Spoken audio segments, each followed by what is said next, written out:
선생님, 제발 우리 영감님 좀 살려주세요. 선생님, 제발 우리 영감 좀 살려주세요.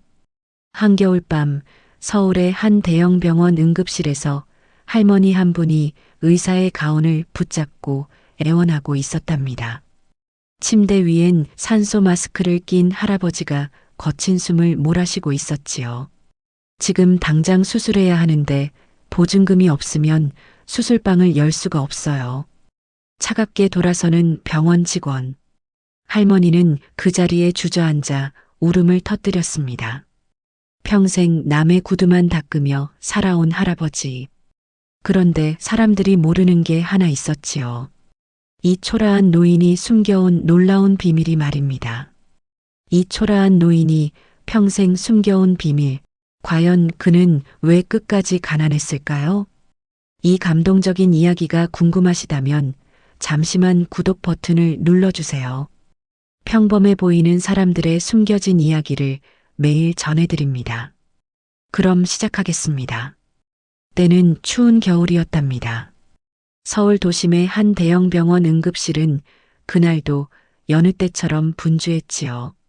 할머니, 보호자 신분증하고 환자분 보험증 좀 주세요. 원무과 직원이 기계적으로 말을 던졌습니다. 할머니는 떨리는 손으로 지갑을 뒤적였어요. 낡은 지갑 안엔 1,000원짜리 지폐 몇 장과 구겨진 신분증 뿐이었답니다. 할머니, 여긴 자선단체가 아니에요.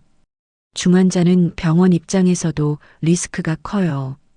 최소한의 예치금이 확인돼야 수술실 사인 들어갑니다. 다른 가족 없어요? 우리 둘뿐이라니까요. 자식도 없고. 선생님, 제발 한 번만요. 우리 영감 죽어가요. 할머니가 떨리는 손으로 직원의 옷자락을 붙들었지만 직원은 매몰차게 그 손을 털어냈습니다. 차가운 대리석 바닥에 할머니의 절망이 툭 하고 떨어졌습니다. 여기서 이러시면 곤란해요. 다른 환자들도 많으니까 일단 복도 의자에 앉아 계세요. 할머니는 힘없이 복도 의자에 주저앉았어요.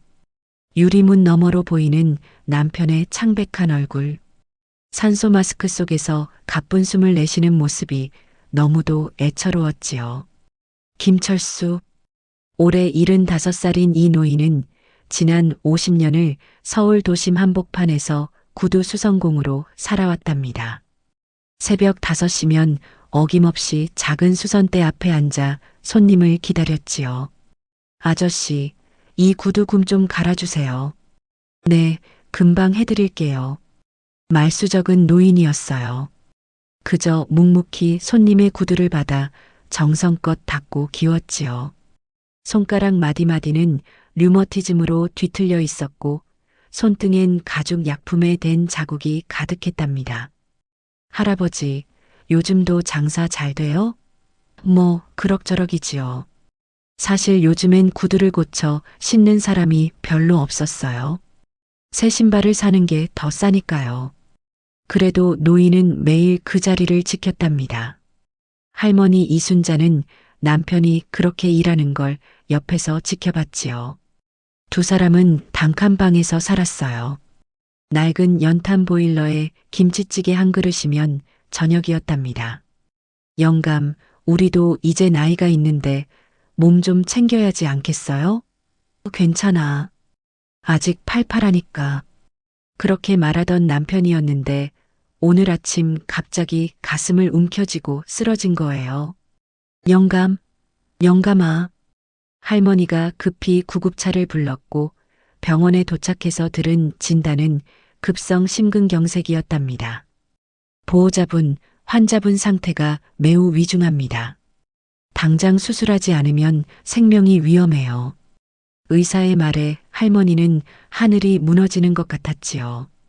그런데 수술비가 없다니. 평생 모은 돈이라곤 통장에 겨우 50만 원. 병원비는 수백만 원이 필요했어요. 복도 의자에 앉아있던 할머니의 눈에서 눈물이 주르륵 흘러내렸답니다. 이렇게 보낼 순 없어. 절대로. 할머니는 떨리는 손으로 핸드폰을 꺼냈어요. 하지만 전화할 사람이 없었지요. 자식도 없고 친척도 연락이 끊긴 지 오래였으니까요. 그때였어요. 복도 저편에서 누군가 다가오는 발소리가 들렸답니다. 할머니, 괜찮으세요? 청소부 유니폼을 입은 중년 여성이 걱정스러운 얼굴로 다가왔어요. 아, 네. 할머니가 눈물을 닦으며 고개를 들었지만 그 여성이 누군지 알아보지 못했답니다. 저기 계신 분이 우리 할아버지세요? 청소부 아주머니가 유리창 너머 침대를 가리키며 물었어요. 네. 그런데 누구세요? 혹시 저 기억 안 나세요? 작년 겨울에 제가 이 병원 화장실에서 청소부 아주머니의 목소리가 떨렸답니다. 그녀의 눈에도 눈물이 맺혔지요. 할머니는 잘 기억나지 않았어요. 남편이 병원 앞에서 구두를 닦으며 만난 사람이 얼마나 많았는데요. 하지만 청소부 아주머니는 분명히 기억하고 있었답니다.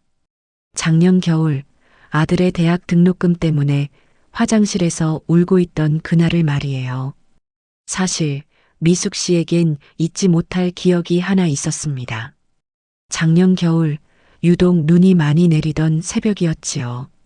미숙 씨는 병원 화장실 구석에 주저앉아 소리 없이 울고 있었습니다. 엄마, 등록금 이번에도 못 낼 것 같아. 그냥 휴학할게.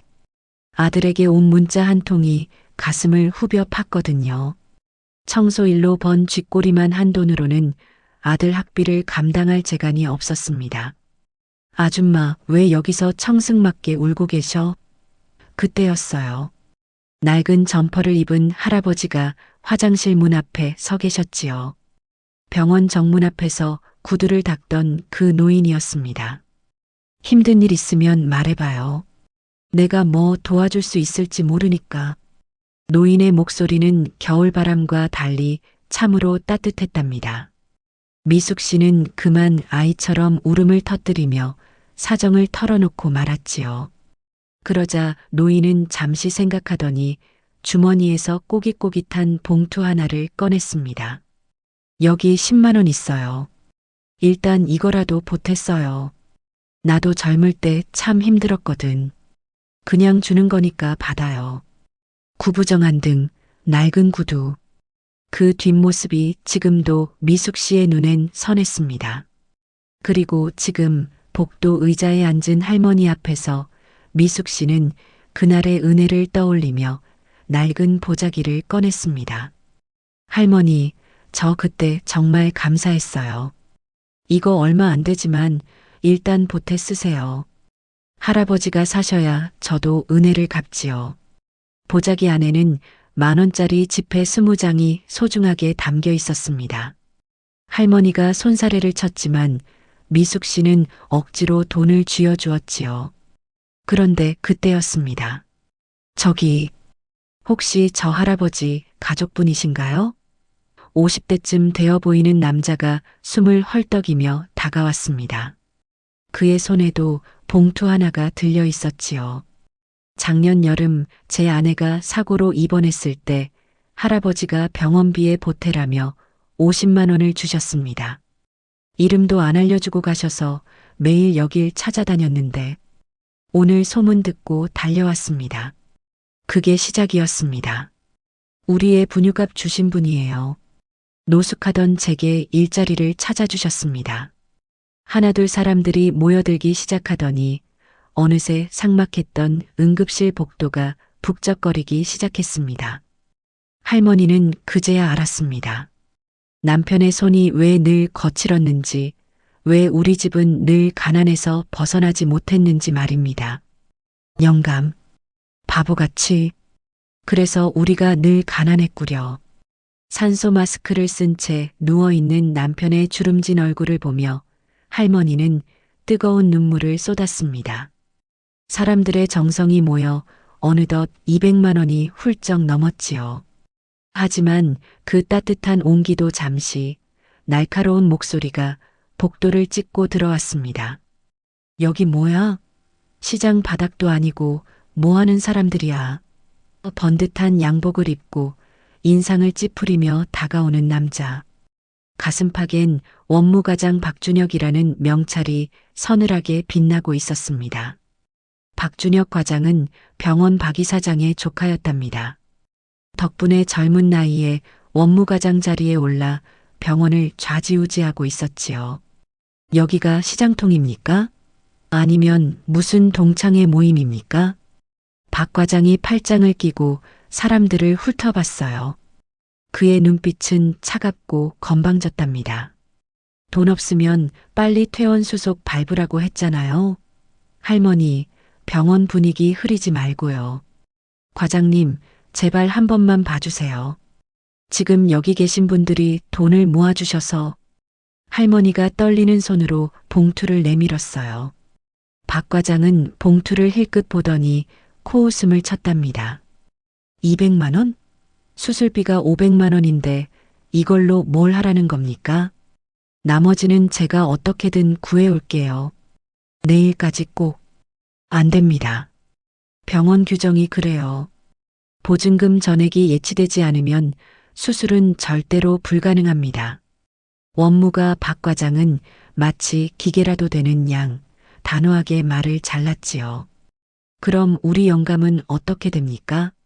그냥 여기서 죽으란 말입니까? 할머니의 목소리가 떨리다 못해 비명처럼 높아졌답니다.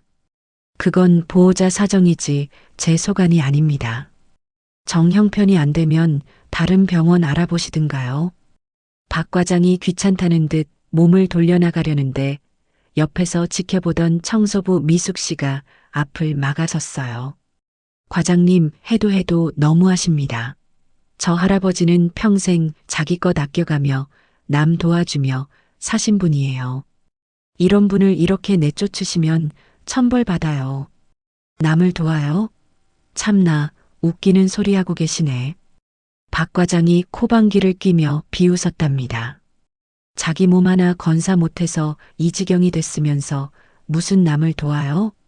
그건 선행이 아니라 무능한 겁니다. 무능한 거. 돈도 없으면서 무슨 염치로 여길 와?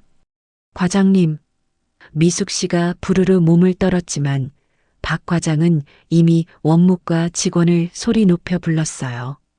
저 환자 당장 강제 퇴원 처리하고 여기 모인 사람들 싹 다 내보내. 특히 당신 청소나 할 것이지 근무 시간에 뭐 하는 거야? 당장 짐 싸서 나가고 싶어? 직원이 겁에 질려 황급히 할머니를 끌어냈습니다. 할머니, 죄송하지만 규정이 그렇습니다. 일단 나가서 얘기하시죠. 안 돼요. 우리 영감 수술 안 하면 죽는다고요. 제발 살려주세요. 할머니가 차가운 병원 바닥에 주저앉아 울부짖었지요. 응급실 복도엔 할머니의 처절한 곡소리만 가득했습니다. 그때였습니다. 복도 끝에서 정적을 깨는 구두 굽소리가 들려온 것은요. 딸깍, 딸깍, 딸깍. 사람들의 웅성거림을 뚫고 한 노신사가 나타났습니다. 70대쯤 되었을까요? 정갈하게 빗어넘긴 백발에 꼿꼿한 풍채. 그가 나타나자 소란스럽던 복도가 순식간에 찬물을 끼얹은 듯 조용해졌습니다. 여기서 지금 무엇들 하는 겁니까? 낮지만 위험 있는 목소리. 박 과장이 소리가 난 쪽을 보더니 안색이 싹 변했습니다. 아유, 정 이사님 오셨습니까? 조금 전까지 할머니를 몰아세우던 그 기세는 어디 갔는지 박 과장은 허리를 90도로 꺾으며 굽신거렸습니다. 정 이사님, 그게 아니라요. 이 할머니가 보증금도 없이 수술을 해달라고 때를 써서 제가 규정을 설명하던 참이었습니다. 정 이사는 박 과장의 말은 듣는 둥 마는 둥 바닥에 주저앉은 할머니에게 다가갔습니다. 할머니, 무슨 일이십니까? 제게 말씀해 보세요. 할머니는 눈물이 범벅이 된 얼굴로 사정을 털어놓았습니다. 정 이사는 말없이 고개를 끄덕이더니 응급실 유리창 너머를 바라보았지요.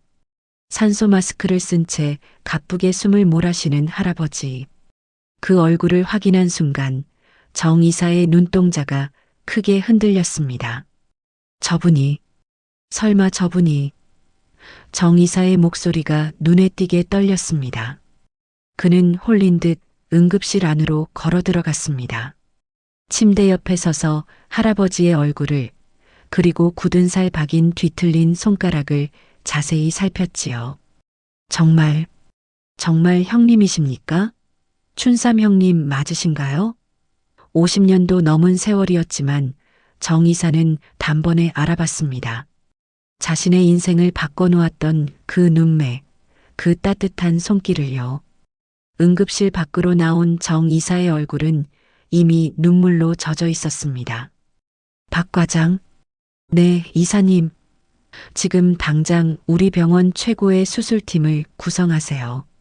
그리고 당장 VIP 병실을 준비해. 네.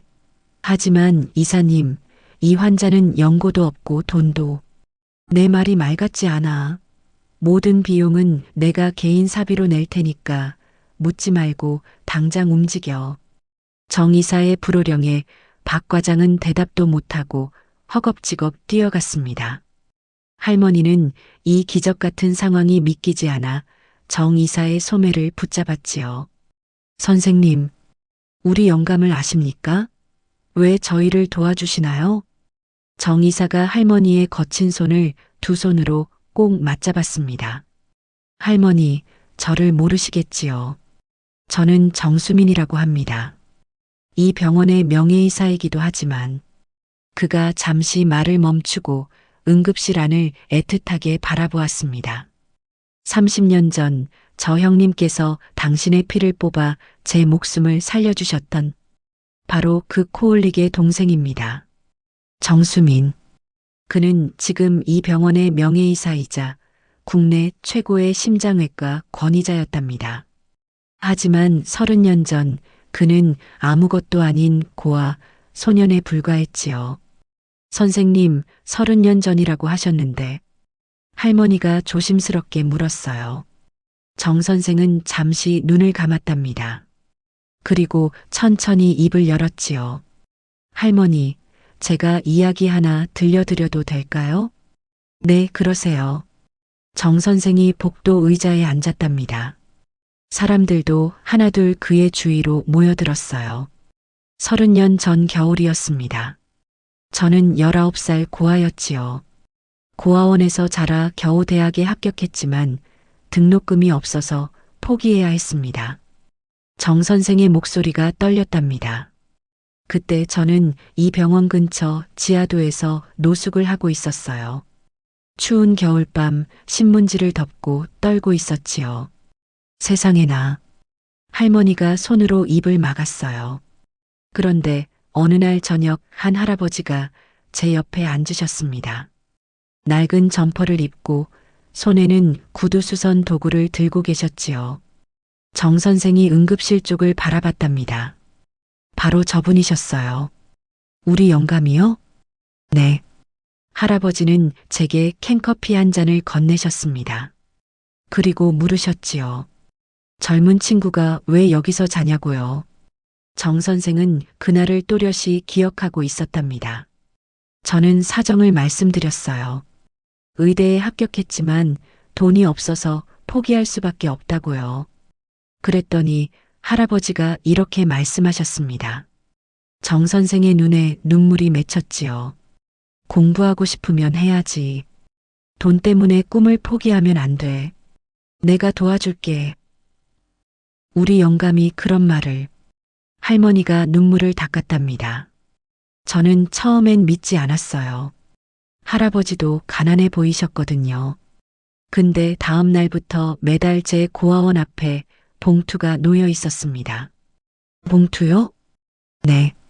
안에는 50만 원씩 들어 있었어요. 이름도 없이 그냥 공부 열심히 하라는 쪽지만 한 장 들어 있었지요. 사람들이 숨을 죽이고 들었답니다. 저는 그 돈으로 대학을 다녔습니다. 6년 동안 매달 빠짐없이 봉투가 왔어요. 누가 보내는지 알 수 없었지만 저는 감사하는 마음으로 열심히 공부했지요. 정 선생이 주먹을 꽉 쥐었답니다. 그리고 졸업하고 의사가 됐습니다. 평생 그 은인을 찾으려 했지만 찾을 수가 없었어요. 단서라곤 구두 수성공이라는 것 뿐이었으니까요. 그런데 오늘, 네, 오늘 30년 만에 이렇게 뵙게 된 겁니다. 정 선생이 일어나 응급실 쪽으로 걸어갔답니다. 저분이 아니었으면 지금의 저도 없었을 겁니다. 가난한 고아 소녀는 그저 거리에서 죽었겠지요. 할머니는 그제야 이해했답니다. 남편이 왜 늘 돈이 없었는지, 왜 자신들은 단칸방에서 근근히 살아야 했는지. 영감, 당신이 그런 일을.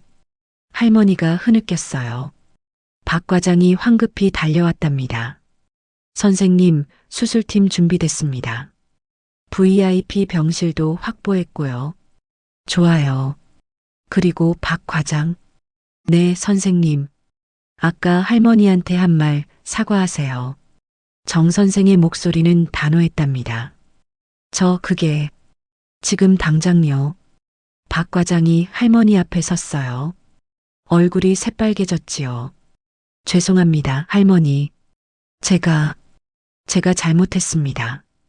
할머니는 고개를 저었답니다. 괜찮아요. 우리 영감만 살리면 돼요. 바로 그때였어요. 응급실에서 급한 목소리가 들렸답니다. 보호자분, 환자 상태가 급격히 나빠지고 있습니다. 의사가 뛰어나왔어요. 지금 당장 수술하지 않으면 위험합니다. 정 선생이 즉시 응급실로 뛰어들어갔답니다.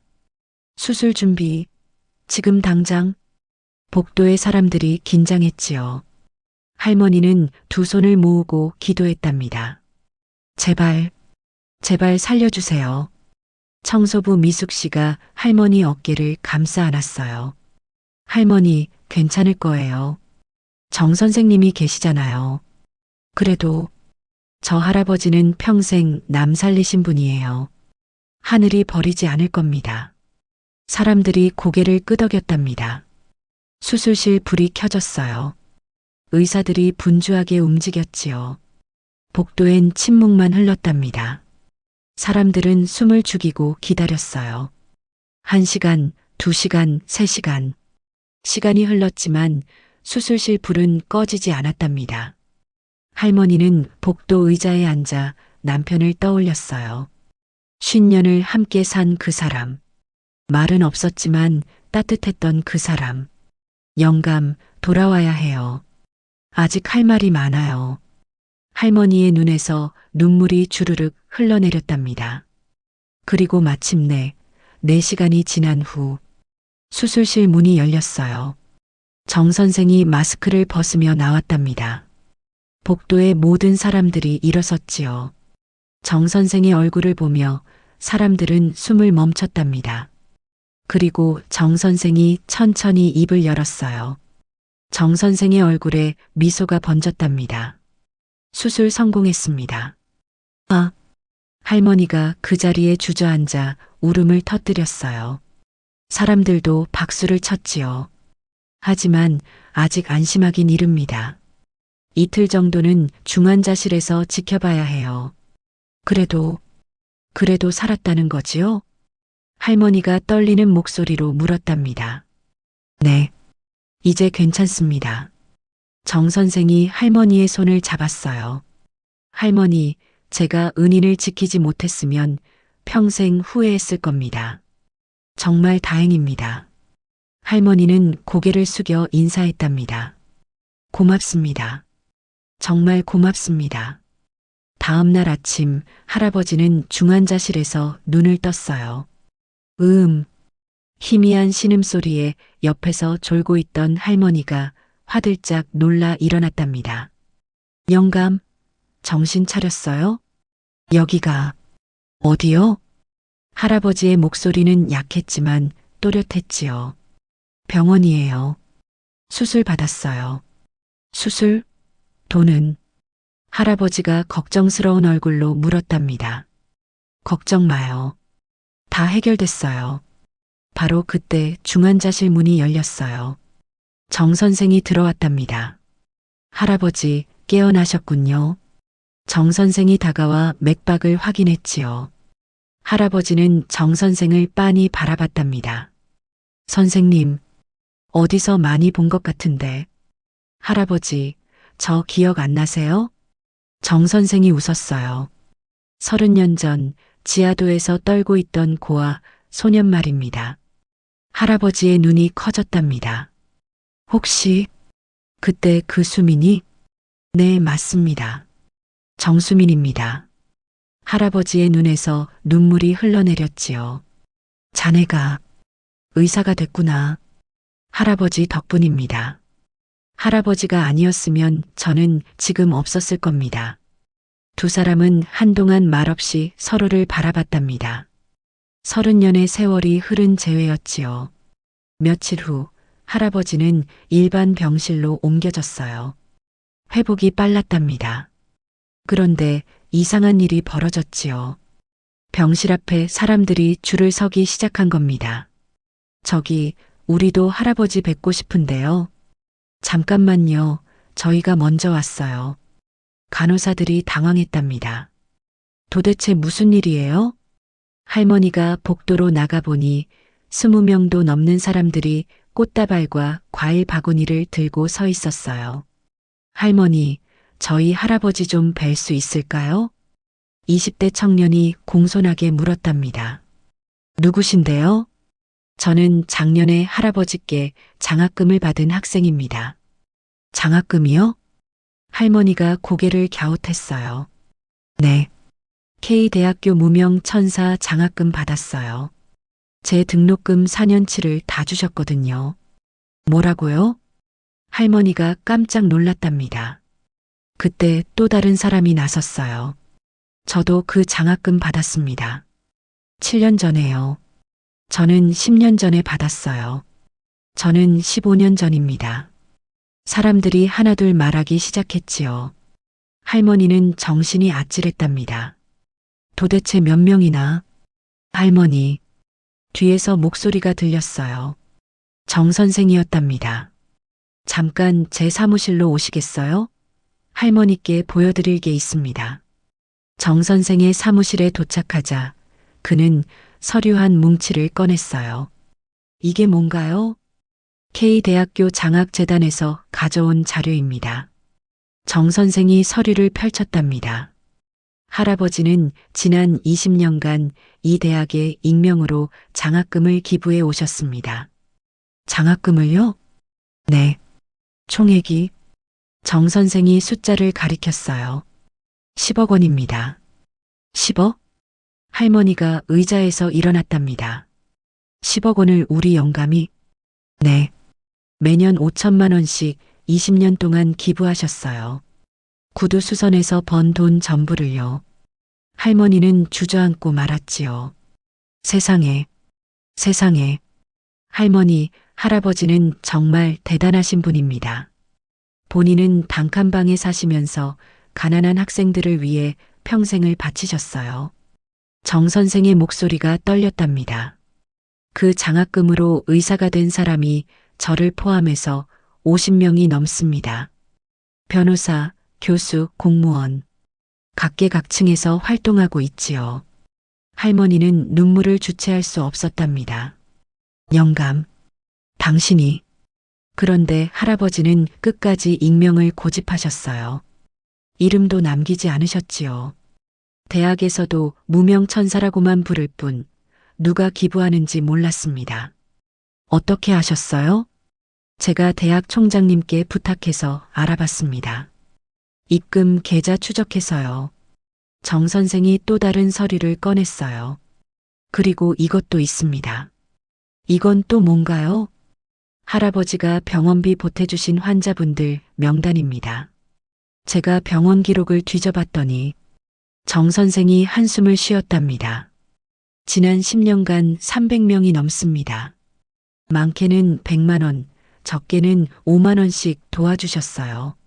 할머니는 말을 잃었답니다. 할아버지는 평생 남을 위해 사셨습니다. 정작 본인은 아무것도 남기지 않으신 채로요. 정 선생이 할머니의 손을 잡았어요. 할머니, 이제 우리가 할아버지를 도와드릴 차례입니다. 다음 날 아침 세상은 온통 김철수 할아버지의 이야기로 들썩였습니다. 20년간 10억 기부한 구두수 성공, 수술비 없어 위기. 신문 일면을 장식한 기사는 순식간에 TV 뉴스와 인터넷을 타고 전국으로 퍼져나갔지요.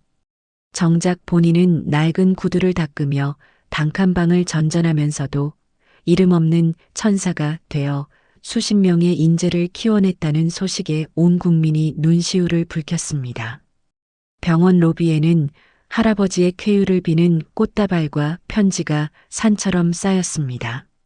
정 이사님, 병원 이미지가 말이 아닙니다. 박 과장이 할아버지를 내쫓으려 했다는 소문 때문에 항해 전화가 빗발쳐요. 결국 박 과장을 해고하기로 했습니다. 당연한 조치입니다.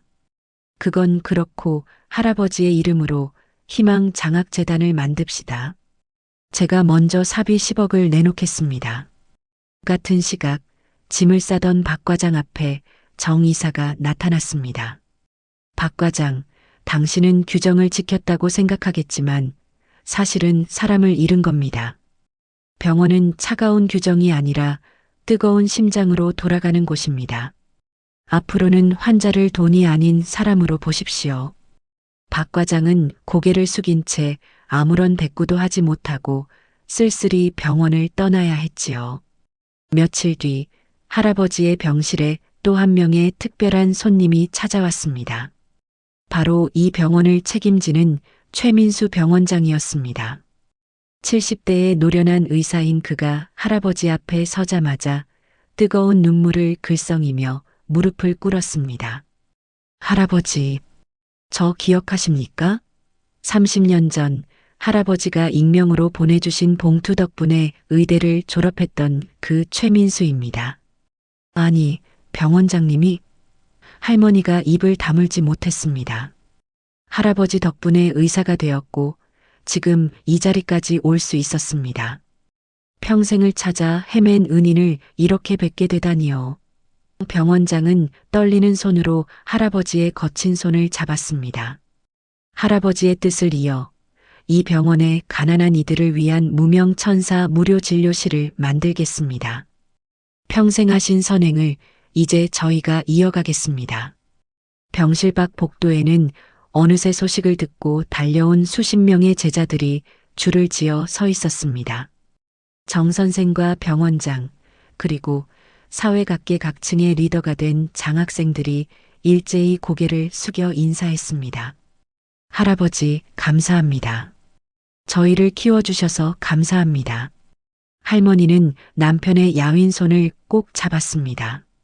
영감, 당신은 가난한 구두 닦기가 아니었어요. 이 세상에서 가장 부유하고 위대한 분이었구려. 창밖으로 비치는 겨울 햇살이 할아버지의 주름진 얼굴을 그 어느 때보다 눈부시고 따뜻하게 비추고 있었습니다. 선행은 결코 사라지지 않습니다. 누군가에게 건넨 따뜻한 커피 한 잔, 남몰래 보낸 노란 봉투 하나가 돌고 돌아 결국 기적이 되어 돌아온다는 것을 할아버지는 온몸으로 보여주셨습니다. 보름이 지나고 매서웠던 겨울바람도 할아버지의 정성에 녹았는지 제법 포근한 오후였답니다. 할머니는 휠체어에 앉은 할아버지를 밀며 병원 옥상 정원으로 향했지요. 앙상한 나뭇가지 사이로 부서지는 햇살이 할아버지의 깊게 패인 주름 골마다 내려앉았습니다. 한참을 말없이 먼 산만 바라보던 할머니가 할아버지의 거친 손등 위에 자신의 손을 포개며 조심스레 입술을 뗐답니다. 영감, 이제 몸도 좀 나아졌으니 나한테 말 좀 해봐요. 왜 그렇게 미련하게 사셨어요? 우리도 지독하게 가난했으면서 그 금쪽 같은 돈들을 왜 얼굴도 모르는 남들한테 다 퍼주셨냐고요. 할아버지는 대답 대신 고개를 떨구었답니다. 마디마디가 툭 붉어진 노인의 손가락이 가늘게 떨리고 있었지요. 한참 뒤 할아버지는 지갑 구석에서 낡다 못해 귀퉁이가 다 닳아버린 흑백 사진 한 장을 꺼냈습니다. 당신한테 평생 무덤까지 가져가려 했던 이야기가 하나 있어요.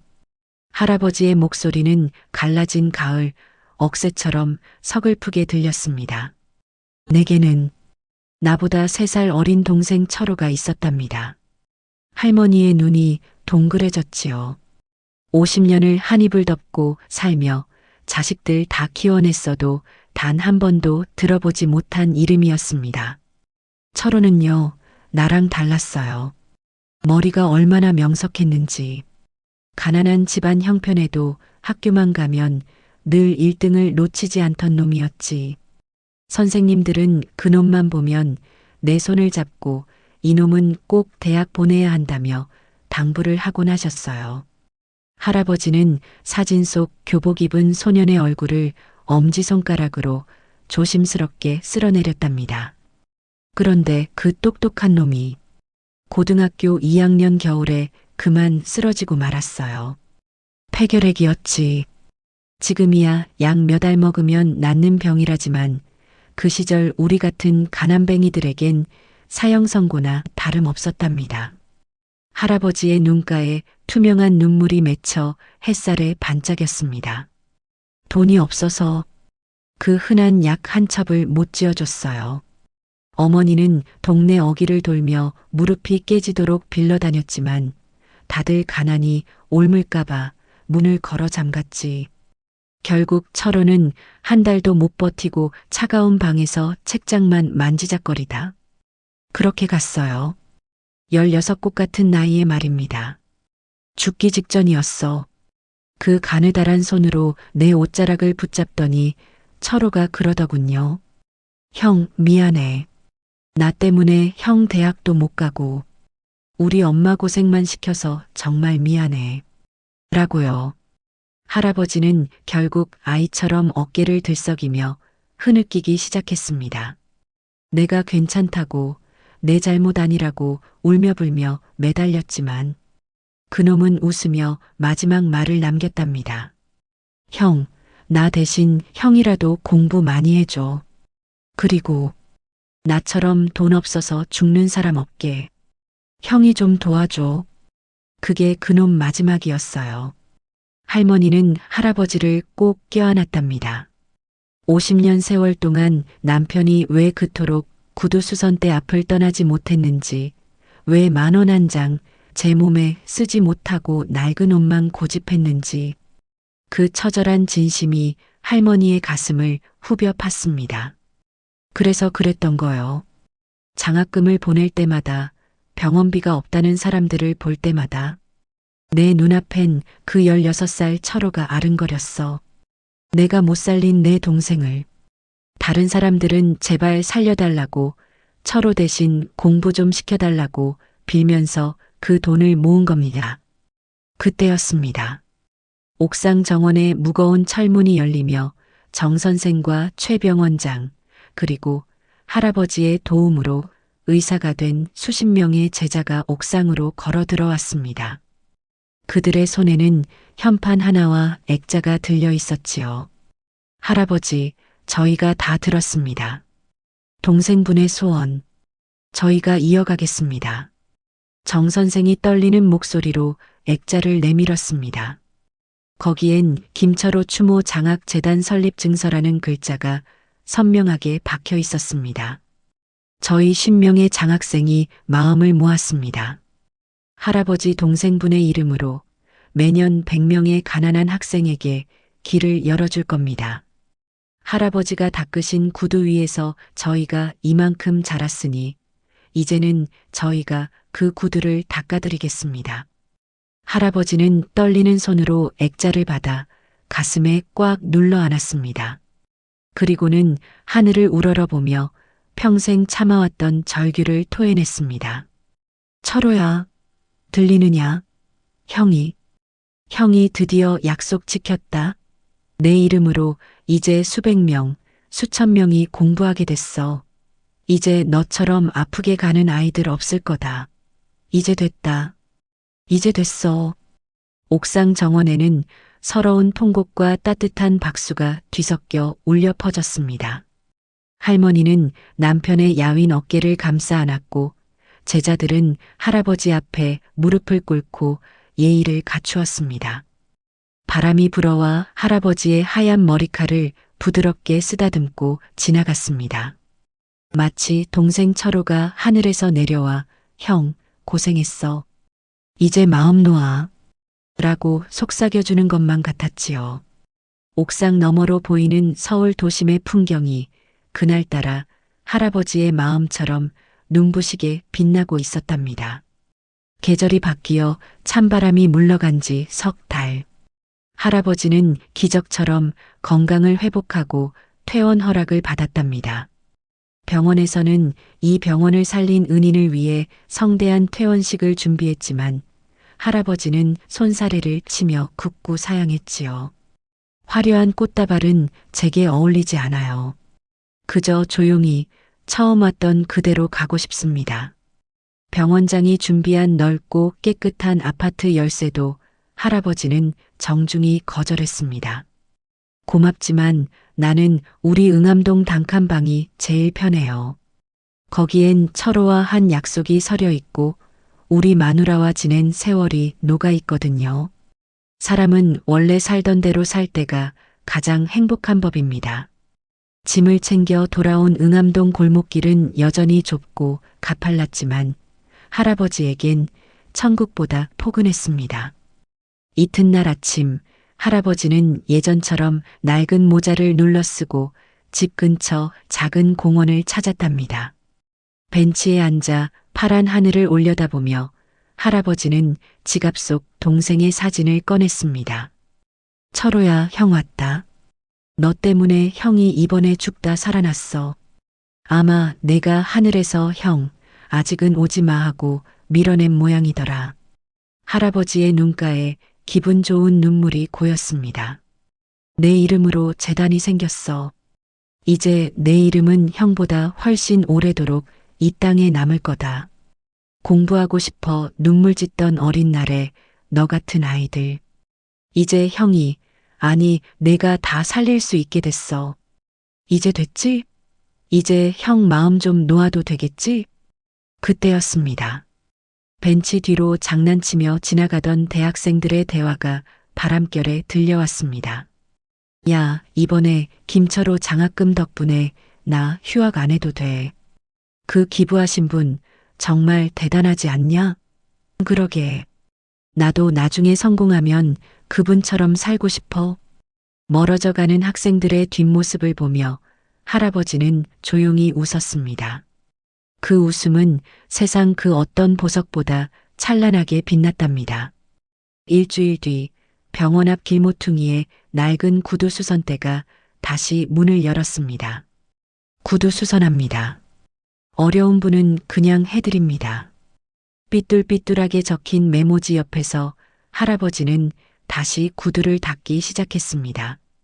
뒤틀린 손가락으로 가죽을 문지르고 정성껏 약을 발라 광을 내는 할아버지의 손놀림은 경건하기까지 했지요. 옆에서는 할머니가 김이 모락모락 나는 보리차를 손님들에게 건네며 소박하게 웃었습니다. 정 선생의 제자인 젊은 의사가 다가와 인사를 건넸을 때 할아버지는 구두약 냄새를 깊게 들이마시며 말했습니다.